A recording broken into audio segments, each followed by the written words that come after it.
Halo guys, jumpa lagi bersama dengan saya James Bore di program yang edukatif dan inspiratif, tentunya di Pod James Open Mind. Ya, dengan majunya Gibran Rakabuming Raka sebagai calon wakil presiden mendampingi Prabowo Subianto, boleh dibilang cukup mengagetkan publik, yang mana tidak disangka-sangka selama ini. Tiba-tiba di menit-menit terakhir, beliau muncul dan menyatakan diri bersedia untuk menjadi calon wakil presiden mendampingi Prabowo sebagai calon presiden dari koalisi Indonesia Maju. Nah, di samping itu juga, keluarga Jokowi juga mendapatkan sorotan karena putra bungsunya Kaisang menjadi ketua umum PSI dan sudah menyatakan deklarasi mendukung Prabowo Subianto. Ada apa di balik semua ini? Nah, topik yang menarik ini akan kita bahas dengan pengamat politik Universitas Muhammadiyah Kupang, Bapak Dr. Ahmad Atang. Selamat siang, Bapak. Selamat siang. Apa kabarnya, Bapak? Baik, lama baru ketemu lagi. Itu sudah, Bapak. Ya, Pak Ahmad, ini terkait dengan topik kita nih. Ya. Ini sekarang memang menjadi perbincangan di mana-mana. Siap. Terlebih di media sosial, banyak orang sudah mulai saling serang kiri kanan mencari siapa yang salah, siapa yang benar kan di sini. Kalau dari pengamatan Pak Ahmad sendiri selama mengikuti pemberitaan sampai dengan hari ini terkait majunya Gibran sebagai cawapres ini seperti apa? Yang pertama memang kita membaca ini kan endingnya gitu, tapi sesungguhnya proses negosiasi bagaimana Gibran bisa menjadi cawapresnya Prabowo itu sudah jauh hari. Saya kira ya sekitar 5-6 bulan yang lalu Prabowo berkunjung ke Solo dan ketemu Gibran. Sejak itu sebetulnya opini soal keinginan Prabowo untuk mengharapkan Gibran mendampingi dia sebenarnya sudah muncul dari situ. Dan selama ini kan dia masih disembunyikan, baru di 1-2 bulan terakhir itu baru mulai menguat isu soal bergabungnya Gibran ke Prabowo sebagai wakil presiden. Kalau kita melihat dinamika Pilpres sebetulnya antara PDIP maupun Gerindra itu sedang mengejar efek Jokowi gitu ya, karena secara kuantitatif kepuasan publik soal kepemimpinan Jokowi selama 10 tahun itu cukup tinggi. Itu artinya simpati terhadap Presiden Jokowi cukup tinggi. Dan ini bisa dikapitalisasi menjadi menjadi kekuatan bagi siapa yang nanti didukung Jokowi. Maka pilihan-pilihan yang kemudian diambil oleh dua kekuatan Prabowo maupun PDIP, PDIP justru melihat bahwa efek Jokowi sangat kuat mendukung PDIP karena memang, atau mendukung capres PDIP karena Jokowi itu secara genetika politik itu lahir dari PDIP. Maka dengan tanpa Jokowi pun efek Jokowi akan diraih oleh PDIP karena memang Jokowi kader PDIP. Tapi bagi Prabowo hanya sekedar mengharapkan efek Jokowi dengan posisi dia sebagai Menhan saja tidak cukup.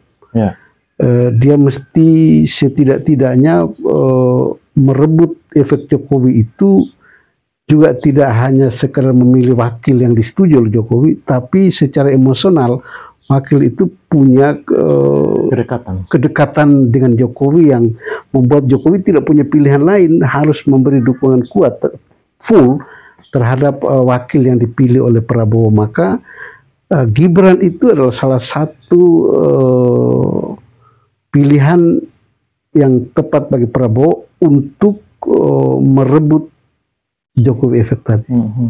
Jadi sebetulnya beberapa figur yang dimunculkan oleh partai koalisi seperti PAN itu membawa Erick Thohir, lalu Golkar dengan Airlangga Hartartonya, dan kemudian itu semua diabaikan karena memang sejak awal faktor efek Jokowi ini yang membuat Prabowo dan Gerindra itu punya pilihan kuat ke Gibran.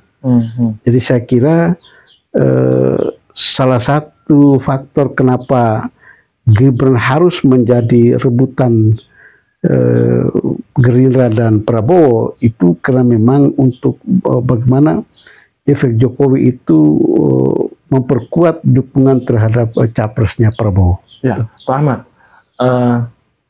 ketika Prabowo ingin mendapatkan Jokowi efek seperti yang Pak Ahmad jelaskan tadi, dengan mengambil Gibran yang adalah anak dari Jokowi, ini kan artinya menguntungkan untuk Prabowo. Tapi yang jadi pertanyaan publik hari ini, sepertinya Jokowi juga merestui anaknya mendampingi dengan Prabowo sebagai cawapres.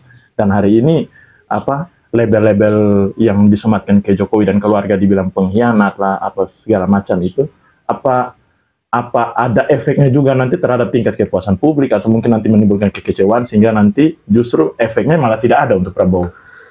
Memang ada dua kondisi yang sangat paradok. Di satu sisi menarik Gibran masuk itu juga mengharapkan raihan suara ya. Tapi pada saat yang sama itu ada kekuatan penolakan gitu. Jadi isu-isu penolakan itu muncul juga pertama memang secara politik etik. Gibran ini dianggap figur yang belum memiliki pengalaman yang cukup kuat di level politik dan pemerintahan.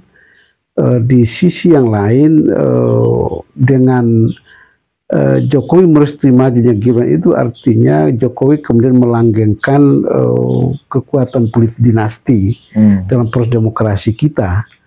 Ini sebetulnya menurut saya efek yang kalau tidak di counter secara objektif itu dia bisa menjadi bola liar untuk mengancam posisi politik Gibran dengan Prabowo, karena memang publik kita sangat rentan terhadap isu-isu yang terkait dengan aspek etika politik gitu ya. Bahkan memang juga muncul bahwa ketika Jokowi dengan keluarganya itu tidak lagi memberikan dukungan kuat terhadap PDIP, tapi justru keluar dari PDIP mencari topangan politik lain seperti anaknya Kaesang kemudian memilih menjadi ketua PSI, kemudian Ganjar didorong ke Gerindra, itu menunjukkan bahwa Gibran didorong ke Prabowo, itu menunjukkan bahwa secara etika politik itu Jokowi kemudian sudah mengabaikan PDIP yang selama ini tidak hanya membesarkan Jokowi tapi juga membesarkan Gibran, bahkan juga termasuk Bobi Nasution di Medan kan kira itu. Artinya apa? PDI selama ini telah memberikan semacam jabatan politik bagi keluarga Jokowi. Ini kalau umpamanya di blow up kuat sebagai bagian dari cara untuk menjatuhkan Gibran dan keluarganya atau Jokowi dan keluarganya, ini bisa membuat kekuatan Prabowo menjadi tergerus gitu. Karena orang akan melihat bahwa Jokowi yang selama ini kita anggap populis, sederhana, santun, ternyata memiliki ambisi politik yang justru muncul di akhir-akhir kekuasaan gitu. Jadi ya bisa saja ini menjadi batu sandungan kalau umpamanya kekuatan-kekuatan atau isu-isu seperti ini dia menjadi bola yang kemudian menggelinding terus sampai ke posisi tahun depan gitu. Walaupun jadi, kalau boleh dibilang hasil survei per hari ini kita lihat kan Prabowo sepertinya sudah mulai naik lagi di atas untuk 3 paslon. Nah, walaupun itu juga belum bisa menjadi jaminan beberapa bulan ke depan dengan isu-isu yang akan berkembang kan gitu. Ya, memang kalau dari survei simulasi survei setelah pasangan calon sudah mulai kalau dulu kan masih pribadi gitu ya, masih Anies sendiri, masih Ganjar sendiri, masih Prabowo sendiri. Nah, dengan Anies sudah punya pasangan, Ganjar sudah punya pasangan, Dan walaupun secara formal hari ini baru Prabowo dan Gibran daftar, tetapi secara politis itu artinya pasangan ini sudah resmi di partai koalisi karena memang sudah didukung oleh koalisi Indonesia Maju. Nah, itu artinya survei itu sudah mulai membidik tidak hanya capres tapi juga cawapres. Memang Prabowo cenderung naik, tapi kan dia hanya 2, selisihnya sekitar 2, itu artinya kekuatan di antara 3 pasang ini kan merata. Sekarang tinggal tergantung isu yang dimainkan. Maka yang seperti Pak James omong tadi, kalau umpamanya dengan posisi Prabowo teratas, tapi kalau mereka tidak menjaga dinamika ini, kemudian isu itu kemudian dia menjadi menggelinding terus, itu artinya semakin hari publik akan mendapatkan informasi soal bagaimana Jokowi efek itu bukan saja untuk menguntungkan, tapi justru bisa menggerus kekuatan Prabowo Gibran gitu. Ya, Pak Ahmad, ini kan orang bertanya-tanya nih, apa sih alasan paling mendasar sehingga pada akhirnya keluarga Jokowi hari ini terlihat sepertinya mulai mengalihkan dukungan ke di luar PDIP lah, ke Koalisi Indonesia Maju. Nah, apakah hanya karena apa namanya sebutan petugas partai ini sajakah yang dianggap mungkin mencoreng kewibawaan seorang Jokowi sebagai presiden? Ataukah kalau dari pengamatan Bapak sendiri mungkin ada faktor-faktor lain? Memang itu juga yang kemudian membuat publik membangun spekulasi. Tapi sebetulnya pertama memang Jokowi mempersiapkan generasi ini kan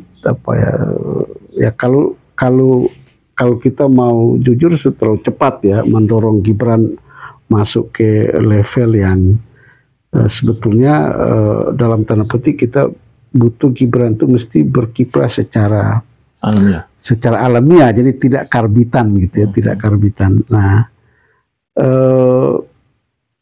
karena itu masuknya Gibran dalam kontestasi Pilpres 2024 itu karena ada momentum Jokowi.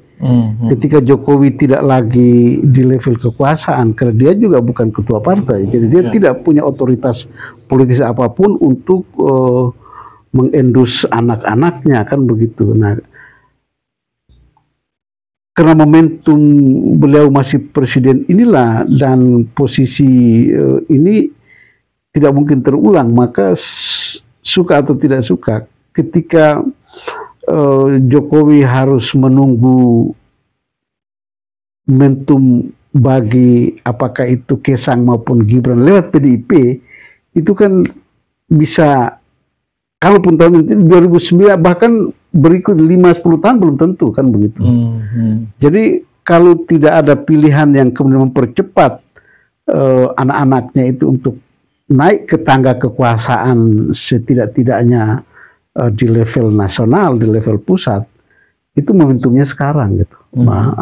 Nah, di PDIP tidak mungkin Gibran kemudian diakomodir menjadi wakil presiden karena regenerasi, kaderisasi di PDIP cukup berlapis. Dan jika dibandingkan dengan kader yang lain, sebetulnya Gibran masih minim pengalaman. Makanya saya kira jika itu kita lihat peluang anaknya Jokowi ke depan, itu Gibran belum tentu punya peluang yang besar ketika Jokowi masih berkuasa. Saya kira barangkali inilah cara pandang Jokowi, sehingga ya soal kalah menang itu urusan nanti, tapi ketika saya sedang mengendalikan kekuatan politik, ya peluang ini harus dimanfaatkan. Ya, kira-kira itu. Ya. Tapi kalau dari Anda sendiri, Pak Ahmad, dengan istilahnya cawe-cawenya Jokowi ya, mungkin ini bagian dari cawe-cawenya beliau juga, sehingga pada akhirnya Gibran juga bisa dengan leluasa. Iya, kalau memahami makna cawe-cawe dalam konteks orang Jawa ini kan ikut campur tangan, ikut bermain. Dalam perspektif Jokowi, dia merasa bahwa saya kan presiden, saya mempersiapkan proses alih kekuasaan secara damai, secara demokratis, makanya saya harus ikut setidak-tidaknya mengawal, proses kepemimpinan nasional. Tetapi di sisi yang lain kemudian orang memahami secara politis bahwa cawe-cawe ini artinya dia mengatur partai politik. You tidak bisa memilih siapa presiden maupun wakil kecuali saya yang menentukan. Dan fenomena ini kan kita juga bisa menangkap bagaimana kekuatan koalisi Indonesia Maju. Ini kan sebetulnya partai-partai yang memiliki kader yang juga cukup partai-partai yang juga partai besar. Ada Golkar di situ, ada Demokrat di situ, ada PAN di situ. Tapi semua ini kan satu suara untuk mendukung Gibran. Kalau tidak ada cawe-cawe Jokowi kan nggak mungkin ini terjadi.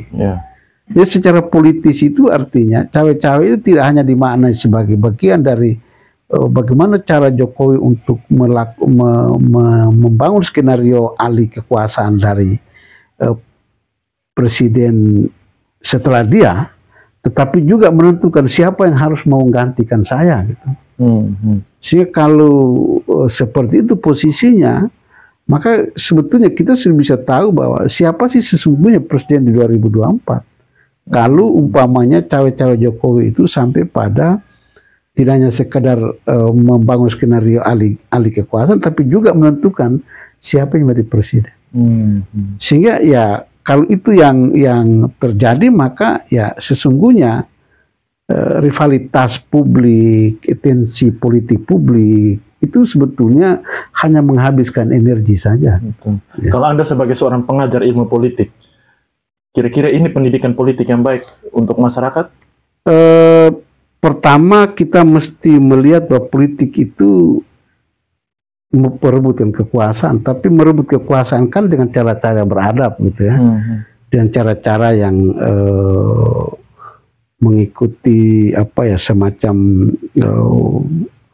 etika politik dan seterusnya. Ketika cara-cara seperti ini memang tidak memberikan pendidikan yang baik bagi publik, karena pola seperti ini ke depan dia akan menjadi role model politik demokrasi kita. Kalau itu yang terjadi kan berbahaya sebetulnya.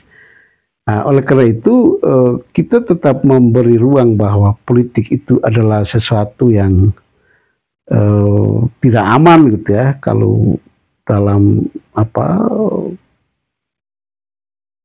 konsep politik Machiavelli itu kan selalu mengatakan ya politik jalan tidak aman.